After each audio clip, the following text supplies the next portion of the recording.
with TikTok especially, it's so easy to just Mhm. that it truly does just destroy my focus. It launches you into like a fog. That's like what it does.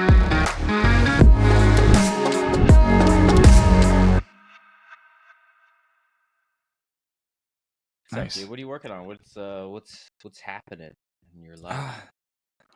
Doing a little reading. Ooh, Oh, what do you got there? Ooh, some John Maxwell, Becoming Person of Influence. yeah. What It's tell a me book I more. bought like a year ago. And just like any busy person that has aspirations to read, I put it on my bookshelf and I never touched it. Nice. So, trying to like find some time throughout the week just to dedicate to disconnecting and then just, trying to get inspired by different ideas through books or, just sitting with my thoughts and journaling. So that's kind of what I've been doing today. Nice. Any takeaways Mhm. from this morning? What's cool is Kristen, she started a book club today and I kind of listened in. They do Zoom calls once a month and this is the first one. So my takeaway is, I think when you're reading books, it's nice to be able to do it privately, but if you can do it with other people, they get takeaways from the book that I wouldn't have got. And then it kind of enlightens me on, their perspective. And then I just feel like it's a more well-rounded approach to reading a book. So that's kind of my takeaway. I don't really got any deep lessons from this today, but, just getting in a good habit, that's really it. Yeah. Yeah. It's good accountability. If you know your buddy's going to read it, you're like, I don't want to show up to the book club and not read my book. Yeah. Yeah, it's nice. I don't really know of many people doing book clubs for personal development in terms of business, but I mean, that'd be something that I'd be interested in getting involved in. Dude, you're right. I feel like I hear about that all the time, but I feel like they fall off pretty quickly. They do. I think the once a month thing's easy to commit to. It's like, hey, you got a whole month to read this book, Yeah. But you got to have an avid reader run it. Like, I wouldn't be a good person to run a book club just because I'm just so all over the place with when I do get around to reading that I would probably want to lean on somebody else at first until I got in a good habit of constantly doing it. Yeah. Yeah. You know what I think is cool about reading is it builds your focus muscle.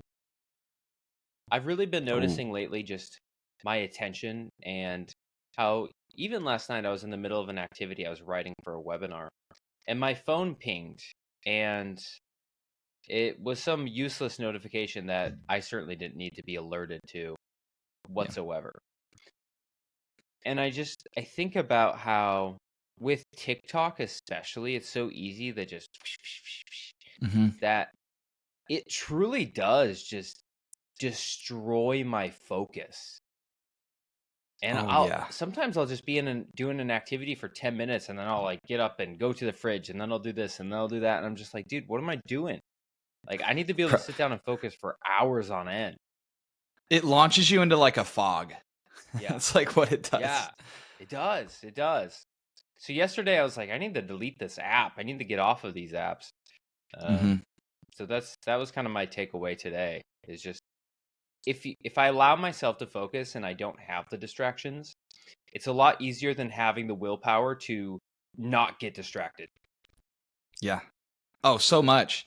And like, bro, I've been thinking too about deleting apps and distractions and things like that.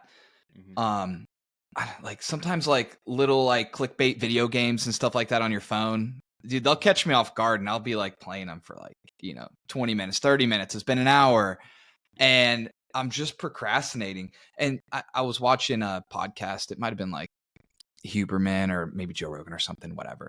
And they were talking about how you're seeking dopamine. And I never really knew what that meant. Like you're looking for like instant gratification, something to kind of like scratch an itch to make you feel good in the moment.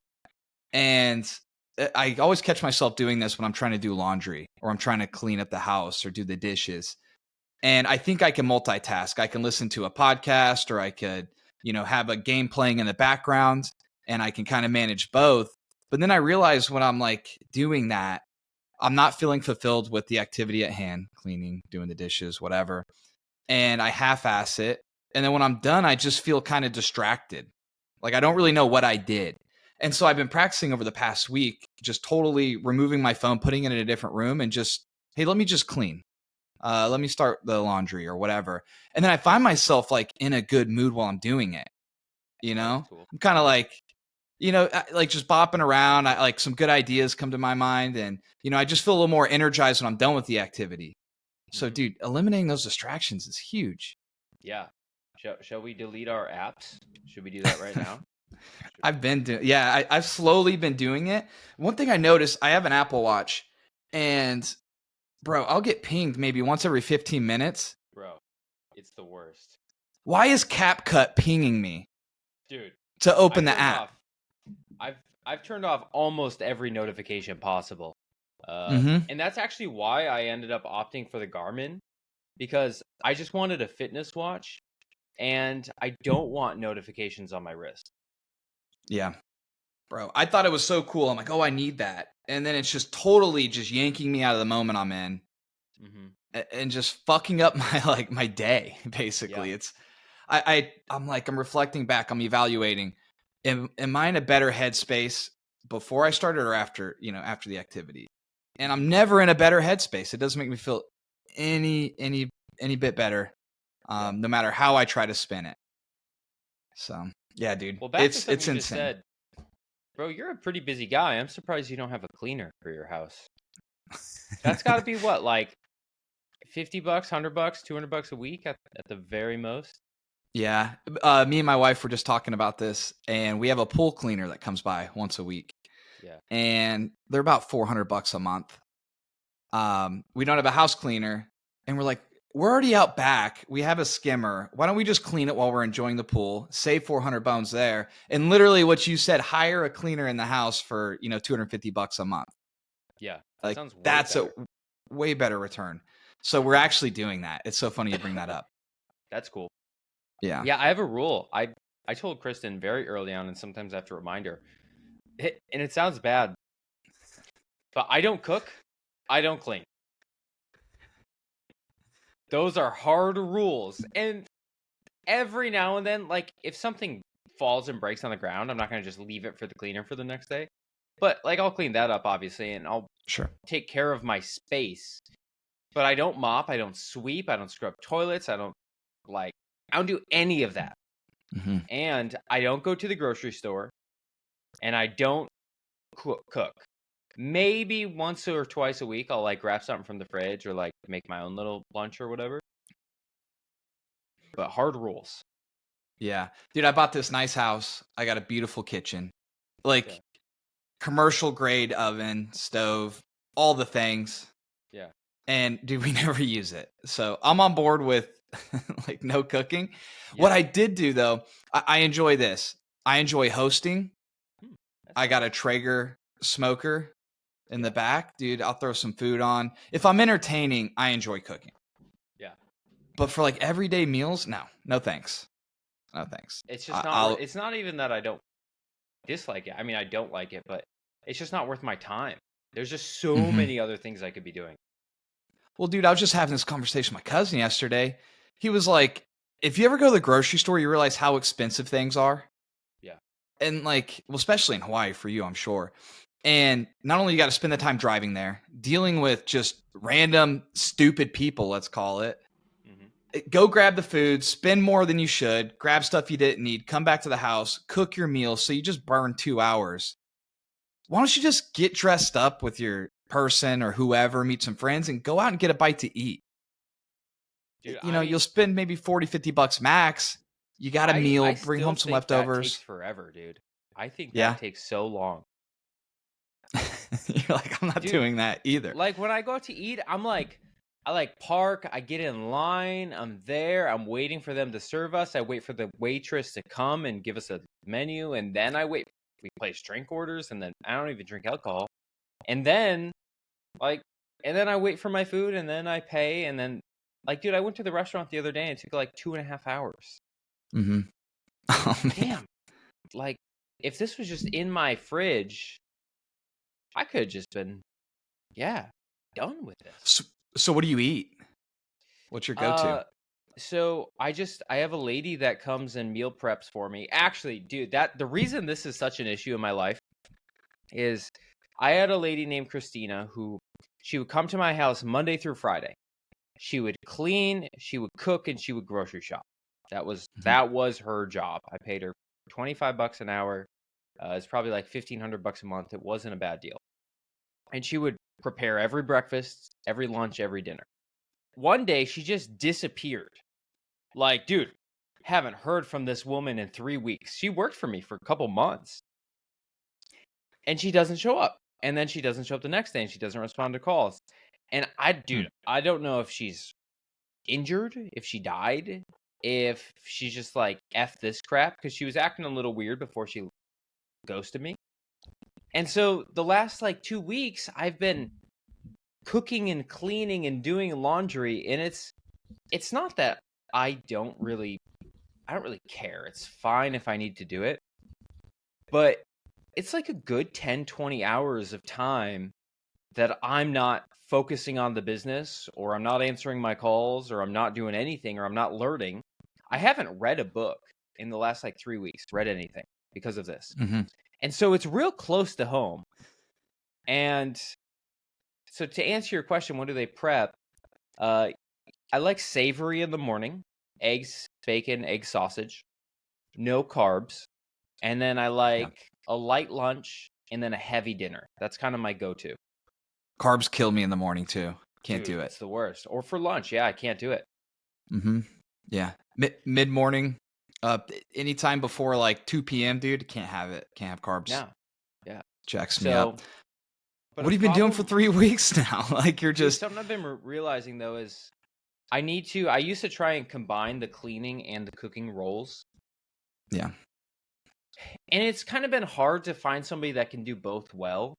And so now I've decided to split the roles, which is annoying because then that's double the, not payroll, but I have to like issue payroll twice and do all that stuff. Yeah. But I've just decided to do that. And I put up an ad for a registered dietitian on my thing. I was just looking at it. I got this application from Tanya.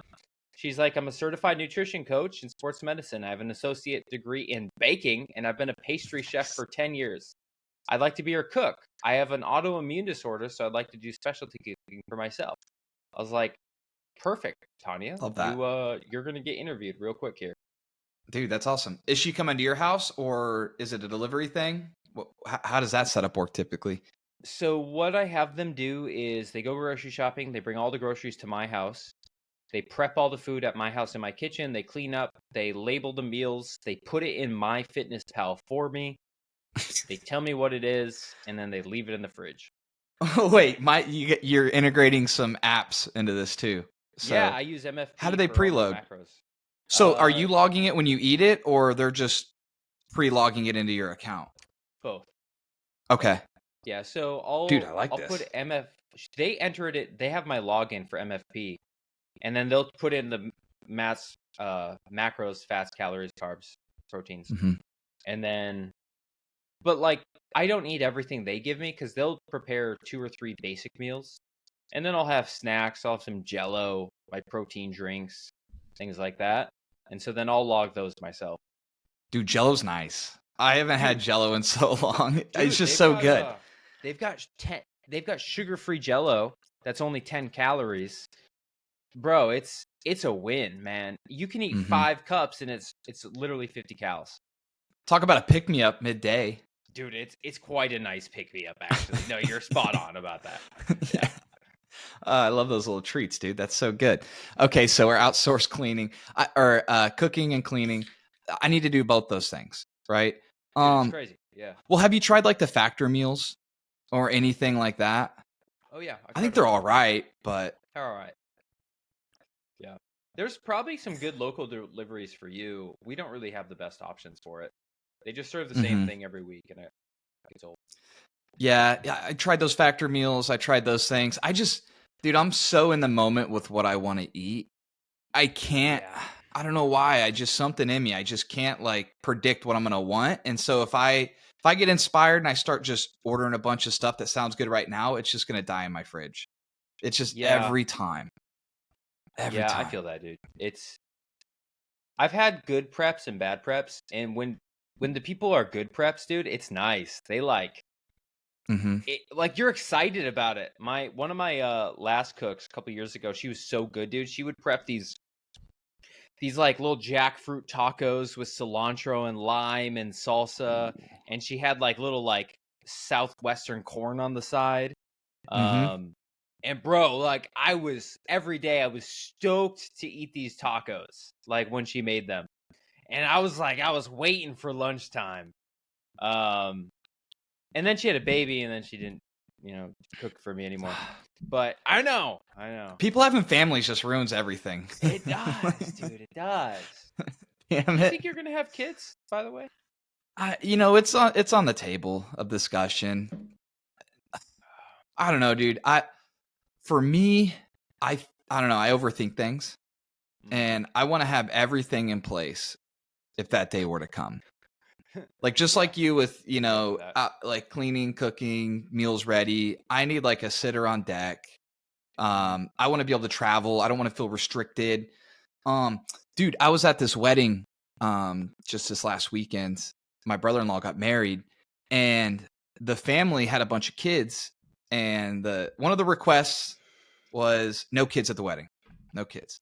But like the sisters of the bride, they have kids. So they came. But dude, they hired a nanny company that showed up and literally took care of the kids.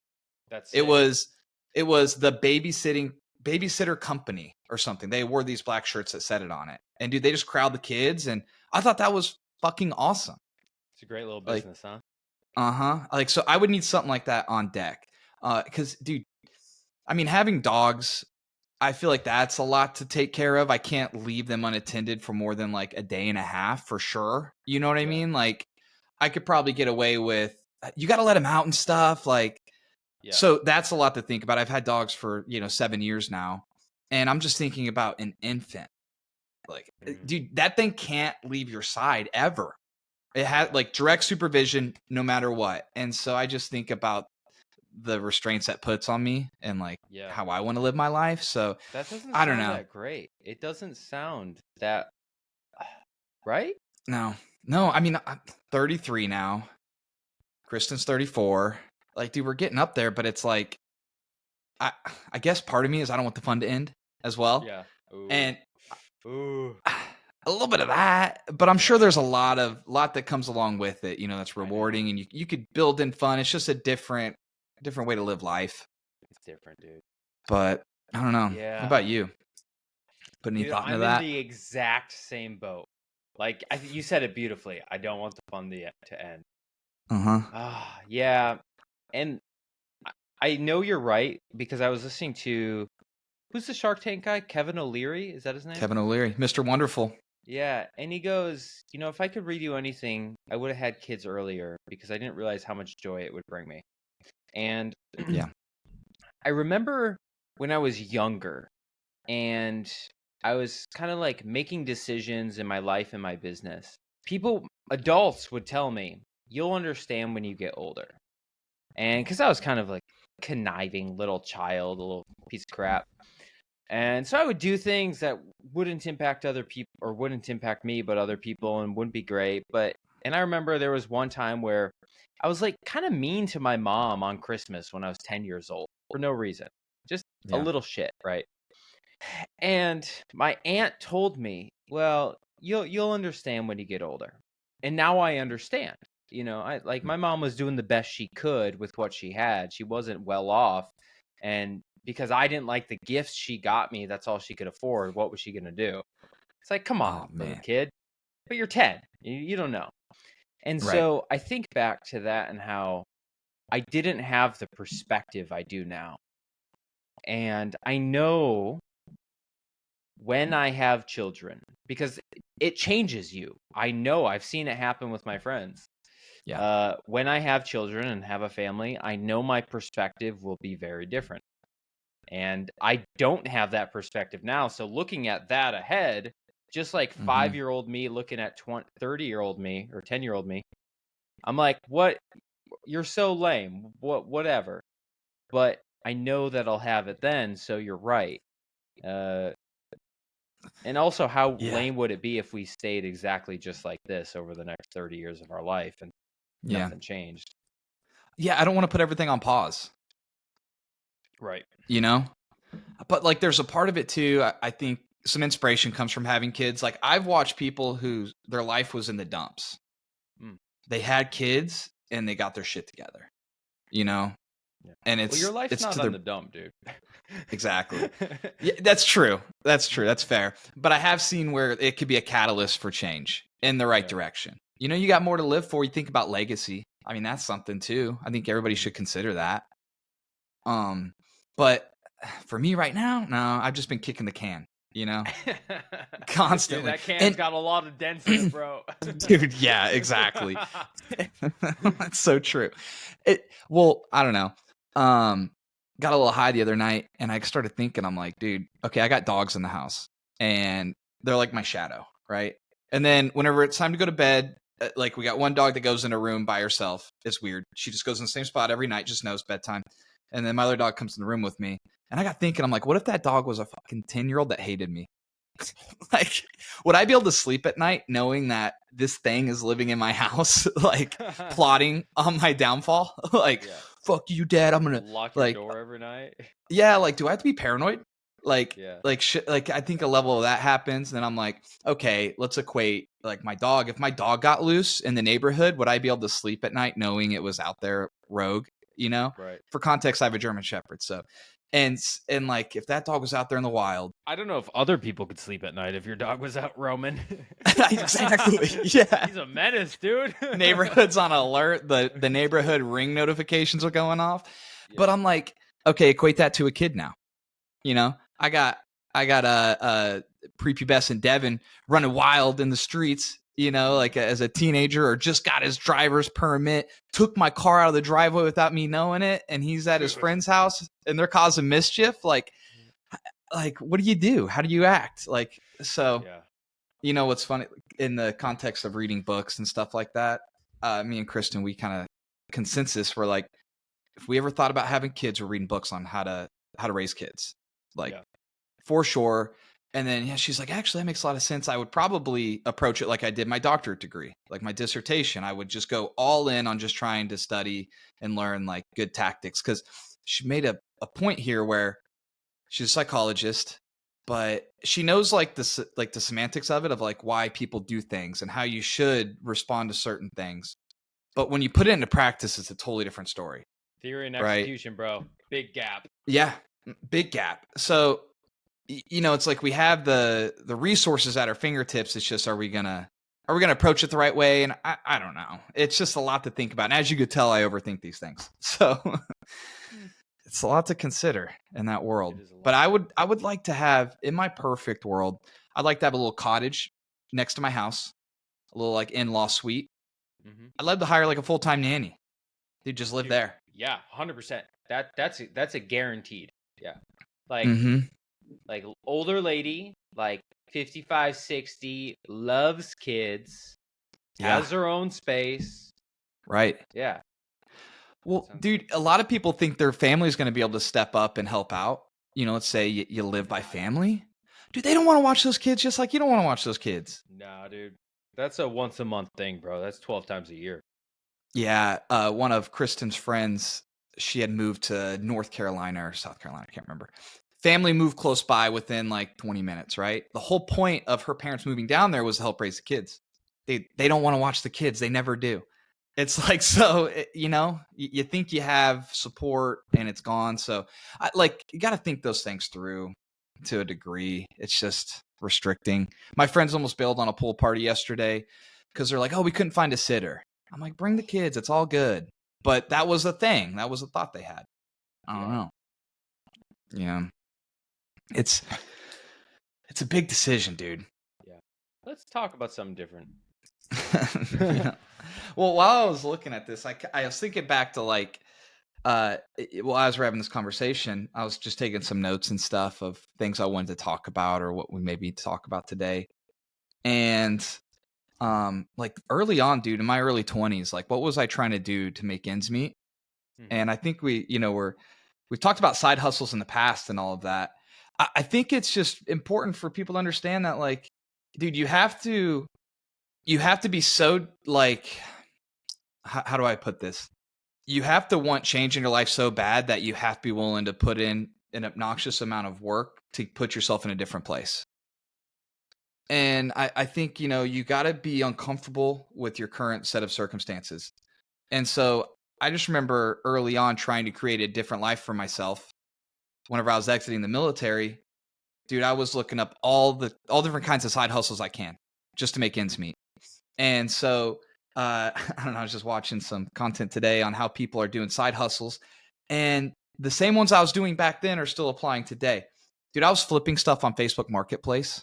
Yeah. I would go find stuff at like luxury apartment complexes, a nice Mhm. like, set of dressers or something like Yeah. that. Dude, drag that up to my apartment, polish it up a little bit, take some good photos, make a quick $250, you know? Yeah. Download the Uber app, submit my driver's license, fill out an application. I'm driving for Uber now. So now while I'm hitting the streets driving around Uber, I'm scouting out these bins in these nice luxury apartment complexes. Oh, I just picked up some chairs. Oh, Mhm. hey, there's this table. Let's go rent a truck from Home Depot for $20. You Yeah. know, like those kind of things. And I remember while my wife was going to school for a doctorate, she was creating like little arts and crafts things, like you would like find on like Etsy and all that stuff. And we were flipping those, and we were making an extra $2,000 a month just doing those things. And that afforded me the ability to be able to pursue like real estate full time. And Mhm. now I'm hunting for bigger checks, instead of Yeah. getting a little bit of money driving people around town. And then I'm, flipping stuff on marketplace. And then now I'm talking to potential buyers and sellers, and I'm trying to sell them a house. And, those things compound. And it all starts with like, dude, you got to have a vision for what you want your life to be, and then just start making small steps that way. Yep. Those are some things I was reflecting on earlier today. Dude, that's great. Actually, this ties into something I want to talk about, which was I was thinking about these people that have owned and operated or been in a business for a long time, 10, 15, 20 plus years. And I look at some of the top YouTubers who have been doing it for 10 to 15 years. And I think about, like, had I not started High Climb, the rock climbing gym, I probably would be quite a bit further along with the real estate company. I mean, that's a good Yeah. 3 years that I really wasn't focusing on this end of things. Yeah. But the rock climbing gym kept progressing because, one, there's another owner who that's his only thing. And then two, there's an operator, a general manager in place. And so kind of at that next tier of business, I'm realizing if I want a business to keep growing, I have to put an operator in place. Like I have to put in a general manager. And Mm-hmm. they have to run the show. And most importantly, I have to allow them to fail. And I Mm-hmm. can't keep jumping in when I think they're making mistakes. For example, I put one of my sales managers at my real estate company here. He's leading a monthly challenge, an appointment setting challenge for all of the agents in our office for the month of June.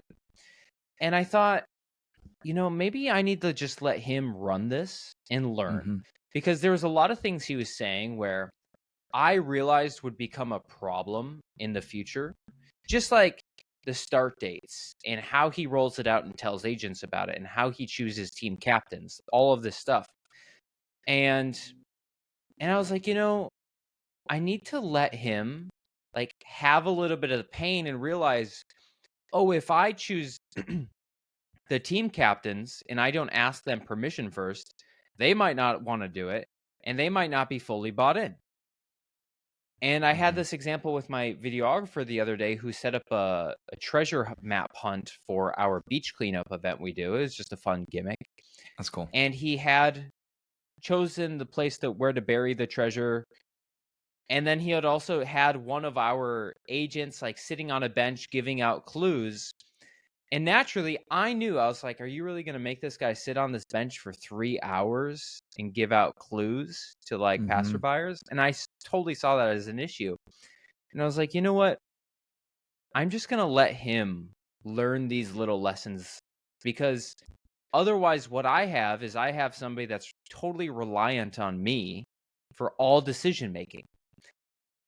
And I've always been super involved in every one of my employees and not allowed them to fail, because obviously you want success in your organization. But it really just hit me home yesterday when one of my marketing managers was like, "Hey, we have this many people signed up. How many pizzas should I buy?" And I was like, "It's your call." And she's like, "How about 18 question mark?" And I was just like, "It's your call." And the takeaway from this is, one, if you want an organization to grow, you have to put people in place. But two, you have to give them the freedom to make mistakes so they can learn these lessons and improve. And it doesn't mean you watch them crash and burn. And then that also got me thinking, though, the third thing, which was, if I look at Mr. Beast and the way he ran his company, he just scaled and 2-3x his YouTube channel every year. And I thought, well, why is it that he's able to achieve such success? And it's because the 4 types of leverage are media, money, capital, people, and technology, code. And I was like, well, kind of the downside about the industry I chose is real estate there isn't a lot of leverage. We have people leverage, but that's not as strong as code or media. Yeah. Like, all of the work we do, if we hire one person, we still have to do it. Or even if we hire a recruiter, they're still one-to-one. Whereas working with media, dude, you can make one piece of content, video, training, and that could reach 1 million, 20, 100 million people. And it made me really realize, like, everything I do moving forward needs to be extraordinarily leveraged, meaning 1 hour of my time can impact tens of thousands of people easily. And the only way to do that is through media or code. Yeah. Dude, those are some great realizations. Thank you. Holy shit. Yeah. Bro, I feel like I think we were touching on this last time, where it's like, the size of the goal or like the mission you're trying to accomplish determines like the preparation you put in place, and like, dude, having that operator in there is key. And I love the fact you brought up where somebody's got to learn how to fail. Because let's say they did order 18 pizzas, and they realized, dude, we only ate 5 of them. Yeah. Do you think next time you do an event that size, if that person's in charge of ordering pizzas, are they going to do 18 again? Probably not. Probably not. No. And so, unless they're thinking like, oh, I got leftovers to take for myself, That would be my approach if I was new to something. I'd be like, hell yeah. All right. If you have good more people. Pizzas. Yeah. Pizza party. But yeah, dude, it's crucial that you let them just learn and you give them that autonomy. We've been doing that internally with my company as well. I noticed that. Do you work in your office or do you work from do you have a remote spot? Like, do you see your people on a daily basis? Yeah.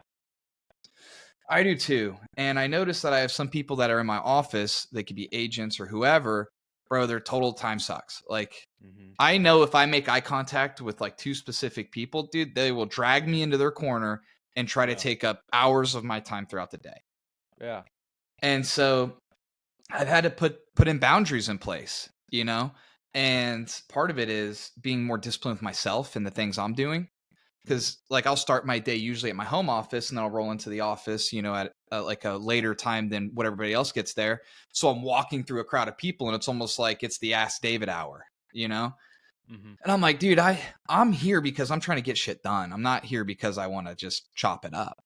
And so I myself need to find a way to redirect my time where I'm in my office before everybody shows up. And then when I step out, I'm ready to embrace that environment. And so doing that, all of my people who are in charge of lanes that work for me on payroll, hey, don't mess with David before noon. Like, if anybody comes to ask a question, hey, that's perfectly fine. David's very busy with his appointments for the day. Around 12 o'clock, he should be free. I'll go ahead and let him know to reach out to you. Like, those are what I'm putting in place just because, dude, I find myself so willing to spend money or solve other people's problems as I see them as being a necessity, whereas I don't even try to solve my own problems. Cool. That's well said, buddy. Dude, it's fucking me up because I'm the asset in my business. At least like, because I'm gonna cast a vision. I'm gonna I'm gonna get everybody marching in a direction, and they look at me for that. And if I spend too much time in the weeds, who's looking up? Oof. Who's calling the That's shots? a Who's good seeing line. the trouble ahead? So I need to put myself in that position. I got to set myself up for success. So I'm going through the phases of revamping my office, making it so my home office is perfect for me. I could show up, I could be super fucking productive. My office at my office, dude, is kind of just like thrown together.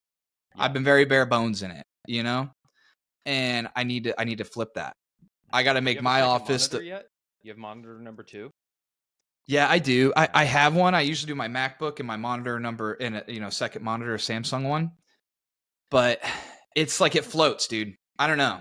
So little things like that, man. I think you're spot on with like setting the proper expectations for the people around you. So like they're gonna do their thing, and you're trusting in that. Yeah. And those are just some things I'm doing on my end. But yeah, the productivity. I've been rereading Atomic Habits as well. Just really trying to find my flow state with my day-to-day activities. And well, 2 thoughts on that. So the first one is my initial first thought is what I've been thinking here, which is what would it take to just basically replace yourself at the company and entirely hire it out and then just coach that one person? Right. That's my first thought. Mm-hmm. What do you think? Yeah. Oh, we started that. I got more of an office manager. We're kind of grooming to that role. Mm-hmm. But yeah, man, it's kind of like where I'm at with my company. I put myself in a pretty important position. Mm-hmm. Like I'm the broker. We all do. Yeah. And it's like, and I know my style of how I handle problems and those kind of things. And handing the reins over completely kind of makes me a little nervous. I'm sure, dude. I'm sure. Yeah, but what's the alternative? You do this for the rest of your life? Golden handcuffs, bro. Yeah, dude. Golden handcuffs. But no, seriously, it's like, all right. So, I mean, you do it for 30 years. It's like, damn. Mm-hmm. Or it's like, okay, well, let's say you take the mindset of, I'll do it at some point. It's like, okay, well, why then? Why not now? Why is your future time more important than your current time? Dude, I've been thinking so much about that. It's so funny you said that. Why is your future time so much more important than right now? Or whatever, vice versa. Whenever I go to like back to cleaning, I need to get a cleaner for sure. But dude, when I procrastinate shit, I'm like, that's a problem for future David. But that's a compounded problem from my previous me that put it right in front of me and I'm just pushing it down. And it's like, no, dude, cut the shit. It's right now. Like, how do I just move this off my plate? Because there is no past, there is no future. It's just now when you really think about it. Mm-hmm. And the way you said that, dude, it's so true. Yeah. Well, it's kind of interesting though. I was listening to Hormozy yesterday, and he was talking about as a new business owner, the first 4 hours of every single day, you need to be working on advertising, promoting your business and growing it, whether that's through paid ads, social media. But that's pretty much the only 2 things. And if you're not working on advertising your business, it's not going to grow. Right. And I was like, damn, that's kind of fabulous. And so I'm going to rework my schedule for this week and just realize mine will be basically the first 3 hours of every day. And I'm just going to only be working on that. What's our Google ads? What's our Facebook ads? What's our recruiting look like? What's our systems for that? What are we advertising? What's our offers? Like, what's our social? And that's all I'm going to be doing. I don't know if you could see this when I show you this picture, but literally I was doing the exact same thing. This is on a whiteboard. Nice. But nice. I got a little schedule there, and essentially 9 to noon, dude, or 9 to 1, I'm locked down for SOPs, projects, and content. Nice. That's it. Like I don't know. I think same wavelength, but I'm just like, dude, I can get my entire day done. I was listening to Rob Dyrdek. I don't know if you've tuned into him recently. All the time. He's great.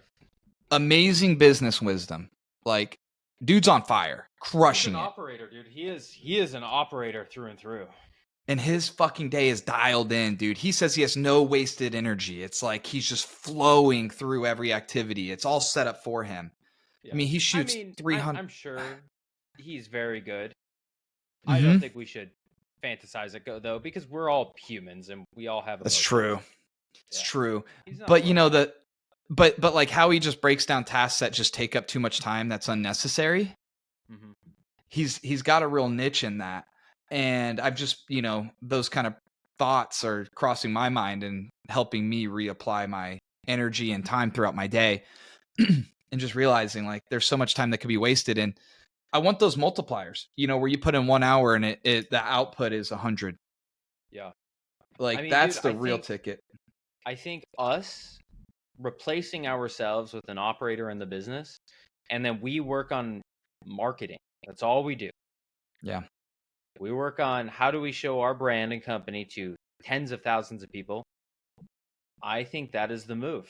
And who knows? We might find people better than us at our jobs. I wouldn't be like, actually, you know what? If you think about it, we think we're so good, but how many hours a week do you actually spend like operating your real estate office, signing contracts, training agents, and dealing with like accounts of some kind? I mean, that's pretty much your job. Yeah. Bro. Hour and a half a day. And you're telling me you can't hire somebody that they can't do a better job in 8 hours a day? Right. With a little bit of your guidance? Well, when you put it that way. Dude, when you said, hour and a half. Yeah. I'm like, 15 minutes there, 30 minutes there, maybe 45 minutes there. To deal with it. Yeah. No, you just don't like but to deal with it, and I don't either. I think we all have our own way of working through problems and shit, and I just let it ruminate, and I think that fills in the gaps of my dead time. So it feels like a lot more than what it is. I'm sure. Yeah, bro. A little bit of that. We need to be hiring, because it's like, how much do you think it's going to cost to get a good broker in charge for your office in your market? I think in my market, I'm looking at about 60 to 100,000. Yeah, that's the same plus here. Some bonuses. It's the same here. Yeah. And then I'm like, when's AI going to take over? Like, yeah. But like, you're telling me you can't like cut some expenses to save at least a few grand and then pay them $5-8 grand? Yeah. A reallocation of monies could go a long way. That's 100% true. And these are things I'm problem solving and thinking through. I think I just need to apply a little more aggression and intensity to that task. And it could be off my plate in a lot less time than I think. Probably 90 days. Yeah. Dude, we're in effectively the same exact boat. We are. Like, I mean, I've got 25 agents, and I'm much more like less agents, higher production, and you're just more volume agents, less production per person. But it's all the same. It's essentially the same. The same. You and I probably have the same questions. Let me just guess the last 3 questions you had. Hey, what's up with this commission thing? Blah, blah, blah. Hey, why can't I submit this document, or what's this document supposed to do? Where do I find this thing? What Google link do I click? Oh, yeah. Am I right? Yeah, no, that's pretty spot on, dude. That's the shit I get, dude. It's a lot of those. Yeah, no, I've had a season. I don't know what's happening in the air, but there's been some board complaints and things coming up. And I tend to overthink them because I'm like, fuck, the real estate commission's really putting a lens on my office and whatnot. And then I look at how some of these agents respond to like the commission's requests. And I'm like, what? Did you graduate high school? Do you know how to write a paragraph? Like, do you know how to like construct a coherent fucking statement? Yeah. And so I'm like, the real estate commission must be getting just loads of just bullshit responses. So then I'm like, I'm pretty thorough when I respond to things. I don't know. That's just how my brain works. And I take it from a lens of, if I was on trial, could I defend these statements? That's how I do it. And I'm kind of doing it in a more express, half-ass way. I'm like, dude, they must think I'm like on my shit, because these guys are like fucking, ninth graders writing responses that have no clue what they're doing. And so I've gotten through the overthinking when it comes to liability. I'm covering my basis. I have procedures. I have processes. And you're right, dude. I could totally in 90 days, bring somebody in, have them shadow me, be on my hip. That's how I handle the situation. Oh, these agents don't like each other. Here's how you handle it. It's just the normal things of grooming someone to be in that position. And then you got to let them fly, right? You got to let them fly and make their own decisions. Yeah, that's important. But then I think the last part here, it's like, now what do I do with my time? Oh man, that's so much more intimidating than dealing with the work. Because I know I get antsy and I get like, you know what, I got nothing to put my stuff into. My energy, my time. I mean, you'll find it, dude. I wouldn't worry about that. Yeah. I promise you'll find it. It's true. It's so true. I mean, but the way I think about those, it's like, dude, I just keep coming back to, imagine if you and I had never gotten into real estate and all we decided to do was go full on YouTube. The same hours, like the same thing. We probably would have made way less money early on. Right. And by now, 8-10 years in, we'd be making way more money later on. But we need to choose things that have that ability to compound and grow at the high levels. Because no matter what, we're never going to, unless we make some serious changes, we're not going to make 25-50 million a year doing this. Yeah. It's like, we're not even close, dude. No. It's got to be that stepping stone of stability that we can like firmly launch off of. That's what it has to be. You think so? And what do you mean by that? So like, dude, I mean, anytime you start doing something for yourself, you're in a scarcity mindset. Where's my next check? How am I going to take care of my bills? Is this sustainable? And then when you grow a business, you got people working underneath you. It's still a lot of the same. Now I'm putting my energy into making sure everybody's taken care of so they don't leave me, right? It's a retention thing. And then also it's a growth thing. So not only I'm trying to retain and keep people, keep them happy, put out the fires in the midst of it. Okay, I got to be outwardly looking on, I need to bring in more people to backfill, people that leave, and then look for new opportunities. I'm still in the same job. I just put myself in a different position. And I'm living off of a lot less because I'm sharing the wealth. And so I think that's the foundation you're building, is stability in that, is knowing, okay, I can operate and manage this thing. And then I could put people in place to do what I was just doing. And so now it's stable. It's like, okay, I got a process for the lowest, the most easily replaceable people, which are usually like the salespeople or like the techs, the people doing the work on the ground. Those are usually the people you can replace and swap out. And then you got the higher level skilled people, the managers, the operators, the, you know, in your case, general managers, those things. You can usually get them and they'll stick. And so now it's like, once they're in place and you're confident you can, because dude, the hardest thing to face is whenever you start to build something good and then people start to leave out from underneath you or problems come up. Because it feels like, is all of this just a lie to myself that I have a business? I think that's like trying to convince yourself that this isn't going to fall apart. And you survive that season and then you go through a growth season and then it's like, oh, it comes down again. And then you're just constantly reassuring yourself that you can survive the winters. And well, dude, I think that builds your foundation. What you're describing is the person that comes in every day and bangs their head against the wall and figures out how to make it work. And that's the operator. That is the general manager's job. Yeah. Our job as owners is to support that manager and provide the resources that they need. And if we have great people in the role, they'll figure it out, because that's all they're doing. Dude. Just every day they're figuring that thing out. And they're like, why doesn't it work? Yeah. And that's where I think the foundation comes from. Having that operator that's fucking a rock and you know that they're there, like, and they're implementing and they're enforcing the systems and the people underneath are adhering to them. When you get people adhering to those, dude, now it's not off of like, oh, I just work here because Devin's awesome. It's like, no, I work at High Climb because of the support I get from my other coworkers. The patrons that come through the door are amazing. We do fun things to give back to the community, blah, blah, blah. It's not the Devin show. It's the I work for this company show. Yeah. And that's, I think, what I was referencing, a little bit of like, you have that foundation now. You have a business where it's not just like your friends that work for you that could kind of like disobey you in a way, you know, or disrespect the business. Dude, there's just that separation. My buddy called it early on. He's like, you need to get that shine factor back. Like when you walk in, dude, everybody, you know, stops jacking around. They sit up straight. They're like, oh, yep, boss is here. you know? Whereas, it's not like that up front. It's more like, Right. oh, Devin's cool, Yeah.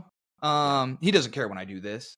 So growing out of that phase really is, for me, been my experience with trying to have a solid foundation. So that's what I do with my free time. Once you get that structure in place, that gives me the freedom to be able to say, okay, I can depend on this no matter what, Yep. and then it doesn't take my direct involvement. Yeah, that's my take on that. I feel like that's a good place to end it. I think so too. Yeah, dude, That's I awesome. enjoyed that conversation.